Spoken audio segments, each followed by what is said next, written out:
इस वक्त संघ से हाथ जोड़ के इल्तिजा है कि भारत माता की अगर सुपारी ना ले ली हो तो इस आदमी को चलता करो। खुद ही टीवी पे आए, हमने इतने अच्छे काम किए, ये वाला अच्छा काम हम चंद लोगों को समझा नहीं पाए, इस वजह से हम माफ़ी मांगते हैं और इसे वापस ले रहे हैं। सब कुछ इस पे ही होगा क्या? आप अब भी देश से झूठ बोल रहे हैं। अब प्रधानमंत्री किस हैसियत से इस सीट पर बैठा हुआ है?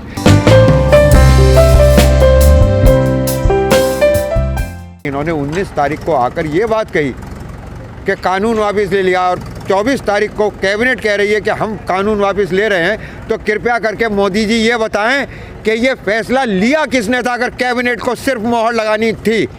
ये हमारा पहले दिन से इनके ऊपर इल्ज़ाम है कि भारत की सरकार कैबिनेट नहीं चला रही, पार्लियामेंट के प्रति उनकी जवाबदेही नहीं है।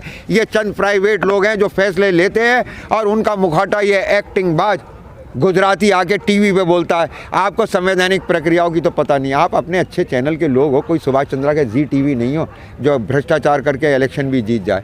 तो आप पहले ये पूछो कि अब प्रधानमंत्री किस हैसियत से इस सीट पर बैठा हुआ है। अगर इंग्लैंड का ये मामला होता है, अमेरिका का ये मामला होता है, ऐसी परिस्थितियाँ बनती और अगर वहाँ पे भी प्रधानमंत्री को इंग्लैंड में स्क्रीन पे आना पड़ता, माफ़ी तो मांग लिया, तो उनके उस स्टेटमेंट की लास्ट लाइन होती और मैं इस्तीफा दे रहा हूं। ही बैक ट्रैक मांग ली ना सर। उसने राज के सामने बैक ट्रैक कर लिया है। He lost the confidence and the moral authority to lead the ruling alliance in the parliament. आप मुझसे मत पूछिए, जाइए कॉन्स्टिट्यूशनल एक्सपर्ट से पूछिए, सुप्रीम कोर्ट से ये पूछिए कि जो इन्होंने जो 19 तारीख में माननीय मोदी जी ने कहा है, जाके सुप्रीम कोर्ट से पूछिए कि उनका ये क्योंकि चंद लोग इस कानून को हम समझा नहीं पाए। आइडेंटिफाई वो चंद लोग जो भारत के राष्ट्र के ऊपर भी आपके शब्दों के हिसाब से और भारत की संसद के ऊपर भी हावी हो गए। आप अब भी देश से झूठ बोल रहे हैं। आप बैक ट्रैक कर गए, यू लॉस्ट द अथॉरिटी। अब आपको जाना होगा पहले। आप कहना चाह रहे हैं कि प्रधानमंत्री? मैं कहना नहीं चाह रहा, संवैधानिक व्यवस्था ऐसी है। संविधान के हिसाब से नहीं चल रहा है। बिल्कुल नहीं चल रहा है, एक्टिंग कर रहा है। वो आदमी जो संसद में घुसते हुए संसद के दरवाजे पे मत्था टेक रहा था ना, तो भारत की आत्मा बहुत खुश हुई थी। देखो कितना संस्कारी बच्चा आया है। लेकिन संसद को भी तो बड़ा होता है ना, माफ़ी मांग लिया। बड़े दिल के होते हैं माफ़ी मांगने वाले। बहुत खूबसूरत बात आपने कही। अब आप ही लोग इस देश के मालिक हो। अब सारे थाने बंद होने वाले हैं। FIR जो है वो जी टीवी पे करवाई जाया करेगी, ट्रायल रिपब्लिक भारत किया करेगा और फैसला आप ही में से कोई सा सुना दिया करेगा। खुद ही टीवी पे आए, हमने इतने अच्छे काम किए, ये वाला अच्छा काम हम चंद लोगों को समझा नहीं पाए, इस वजह से हम माफ़ी मांगते हैं और इसे वापस ले रहे हैं। सब कुछ इस पे ही होगा क्या? पहले कैबिनेट पास करती, उसके बाद वो कैबिनेट के डिसीजन को टीवी पे इन्फॉर्म कर सकते थे, उसके बाद पार्लियामेंट में रखते। अगर वो टीवी पे खुद पहले आए हैं तो अब उनको पहले जाना पड़ेगा। टीवी सब कुछ नहीं है। आपने टीवी पे आके कह लिया माफ़ी मांग ली, कल को मैं भी कत्ल करके कह दूंगा साहब मैंने टीवी पे माफ़ी मांग ली। NDTV वालों ने सर्वे कराया था, 62% ने मुझे माफ़ कर दिया। अदालतें भी बंद हो जाएंगी। मेरे दोस्त, संविधान को संविधान की, प्रक्रियाओं को प्रक्रियाओं की तरह से चलने दो। और हम 26 तारीख को जो यहाँ पे कहते हैं ना कि संविधान दिवस, संविधान, तुमने बहुत सेलिब्रेट कर लिया संविधान दिवस, अब मनाओ संविधान बचाओ दिवस।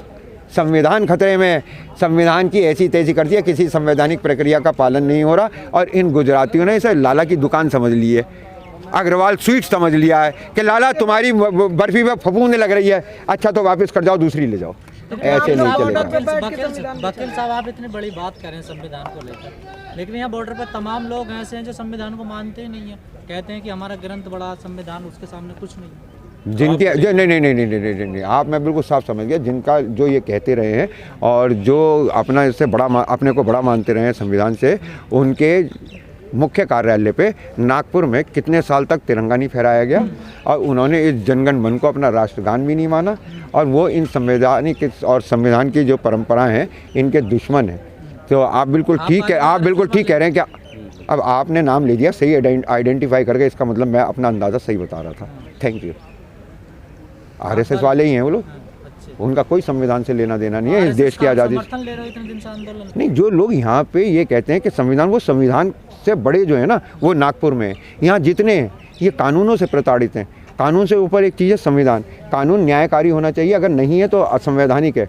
अब इन्होंने वापस लेके इस बात को मान लिया है, हमारी बात को मान लिया है कि ये कानून असंवैधानिक थे। संविधान बड़ा है हमारे लिए, यहाँ जितने बॉर्डर पे बैठे हुए हैं, चाहे सिख हैं, चाहे मुसलमान हैं, चाहे जाट हैं, चाहे गुजर है, कोई भी धरती पुत्र है, उनके लिए संविधान बड़ा है। लेकिन इन गुजरातियों के लिए इनकी मर्जी बड़ी है, आरएसएस के लिए उनकी आइडियोलॉजी बड़ी है। वो देश से बड़े हैं। कितने साल तक उन्होंने अपने यहाँ तिरंगा नहीं लहराया। वो माफी वीर को राष्ट्रीय हीरो बनाना चाहते हैं। हम भगत सिंह हमारे लिए राष्ट्रीय वीर है। तो हमारी जड़ मूल से विरोध है संघ का, और इस वक्त संघ से हाथ जोड़ के इल्तिजा है कि भारत माता की अगर सुपारी ना ले ली हो तो इस आदमी को चलता करो। He lost the mandate and confidence to lead the ruling alliance. BJP को और आरएसएस को एनडीए का नया नेता पार्लियामेंट के लिए चुन लेना चाहिए, क्योंकि ये आदमी अगर अब भी नहीं गया तो मैं आपके सामने इस बात की गारंटी ले रहा हूँ कि हम काले कोट वाले नहीं जो सुप्रीम कोर्ट में इस बात को चैलेंज कर रहे होंगे कि या तो आप भी इनके साथ बिक गए हैं, बेवकूफ़ी में इनके साथ हो गए, नहीं तो इस आदमी से कहिए किस हैसियत से अब ये बोल रहा है। उसके पास कोई अधिकार नहीं है भारत के प्रधानमंत्री पद पे बने रहने जो का। लोग बॉर्डर पे संविधान को नहीं मानते उन पे क्या आप उन्हें आइडेंटिफाई करके लाइए, मैं गोली मार दूंगा। क्या कर देंगे? गोली मार दूंगा और क्या करूं इससे नीचे। अरे संविधान चला जाएगा, देश चला जाएगा भाई। क्या हुआ था आपके यहाँ शाहीन बाग वाले केस में? सुप्रीम कोर्ट ने कहा कि हम कमेटी बना रहे हैं, जाके सड़क खाली। तुम्हें सड़क की चिंता हो रही है, संविधान की नहीं हो रही?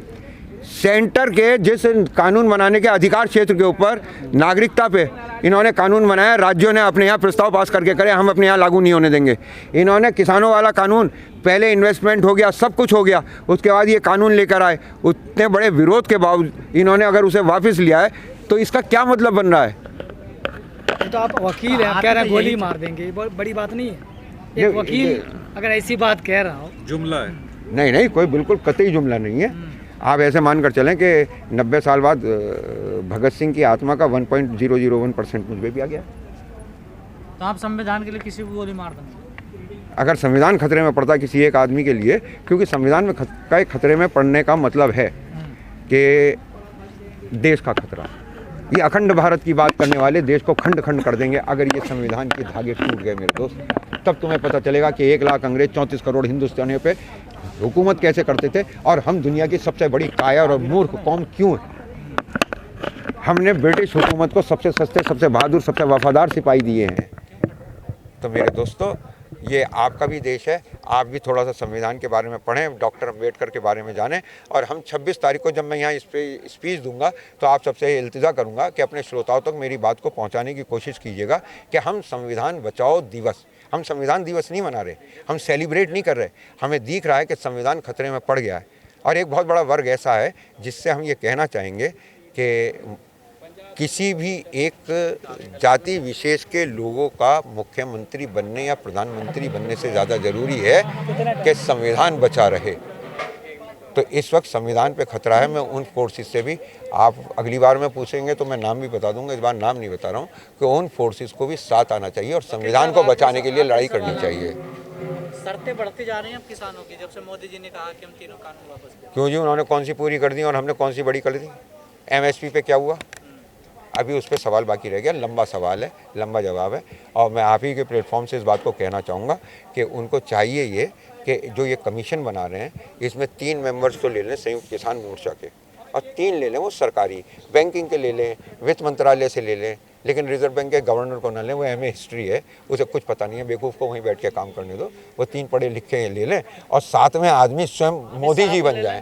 तो मैं ये जो 3 अमित शाह जैसे तीनों ही अमित शाह ले लो, Amit Shah first, Amit Shah second, Amit Shah third. Third कौन है? सेकंड कौन है? सेकंड भी बताओ, हम पूछना चाह रहे हैं। हाँ, सेकंड तुम्हें पता है, इसीलिए थर्ड पे पहुंचे। सीधे अजय मिश्रा कहाँ गिनोगे? अजय मिश्रा कहाँ गिनोगे? और तीसरा उसका बेटा टैनी, मंत्री पुत्र। इन्हें तीनों को बैठा लेना। हमारी तरफ से 3 ही लोग बहुत हैं संयुक्त किसान मोर्चा की तरफ से। एक चडूनी साहब को ले लो, एक उग्रा साहब को ले लो, एक राकेश टिकैत को ले लो। भारत में जो संवैधानिक व्यवस्था है ये Westminster based parliamentary form of government के ऊपर है। इसमें पार्लियामेंट सुप्रीम है, कैबिनेट उसकी बनाई जाती है जो वहाँ पे रूलिंग अलायंस होता है, जिसके पास मेजॉरिटी होती है, और उसके नेता को वो फर्स्ट अमंग इक्वल्स होता है। ऐसा नहीं है कि वो उनका मुखिया बन जाता है, वो संसदीय दल में उनका नेता होता है, फर्स्ट अमंग इक्वल्स होता है। उसका काम होता है राष्ट्रपति से संवाद करना, जो भी संसद ने किया है या नहीं किया है वो राष्ट्रपति को बताना।